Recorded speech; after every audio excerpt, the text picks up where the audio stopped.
If you clicked on this video, that means that you want to see one thing only. That's the most recent records that I've bought for my collection, which means today I'm going to be doing something completely different. Just kidding. Today we're going to be talking about the most recent albums on record that I've added to my collection. Now this is a really exciting video because I love talking about records and I love talking about the records in my collection. So what could be better than each of those things singularly is both of them together. Let's start with number one. So I got this album right here. Actually, I want to start with a different one. Got this right here. It is Heart Attacks in Vine by Tom Waits, and this is on original vinyl. It is from 1980, and it is a great transitional piece in his catalog. If you know Tom Waits, he has a much different sound in his early years compared to his later. I won't go too deep into it, but this is a great in-between.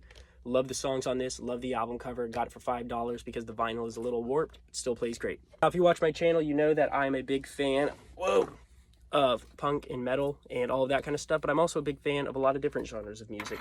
So you might be surprised by some of the stuff that I picked. Two more albums that I got were these two Johnny Mathis greatest hits albums. They were only like $1 a piece, and I'm a big Johnny Mathis guy. He's one of my favorite singers from that pre-rock era when a lot of singers were just getting famous for singing adult standard classics. He has one of my favorite voices of that era, and I love just throwing these records on. A lot of times when people are over too, it's a really impressive album to have, or albums. All right, before we go on to any more vinyl, I got a bonus for you. I picked this cassette up at the record store when I was there. It's the album Destroyed by Sloppy Seconds.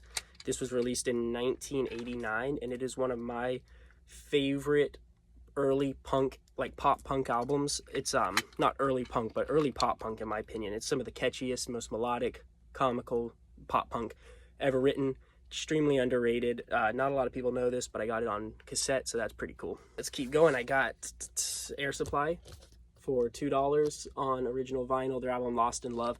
It's a great starter album. If you were thinking, I need to listen to more Air Supply, this is probably their best album to start with. And now I got We Go Together by George Jones and Tammy Wynette.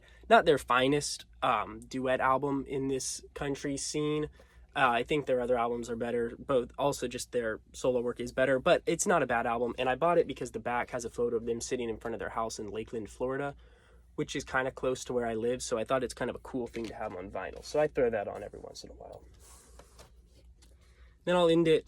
No, I won't end it yet. I'll show you this right here. I got Herb Alpert, Going Places, my favorite Tijuana Brass album. I throw this on occasionally, but not for too long. Kind of gets old, but it is very good. Tijuana Taxi is on this one. Walk Don't Run, May, some classics. And I'll finish it with some 45s that I bought. I got Dion and the Belmonts, Lovers Who Wander, and on the B-side is Where or Win. I'm a fake fan. Got Roy Orbison, Only the Lonely Know, and then on the back side of that one we got Here Comes That Song Again. I'm a big Roy Orbison fan, so I had to pick that up.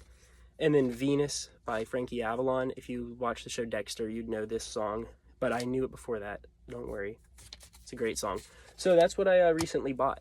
If you like watching this video, I would love for you to subscribe, and if we can get 5 likes on this video, I will be happy and content. So thank you very much for watching. Let me know what you want to see next, because if one single person comments what they want to see, I will probably make that video. Bye.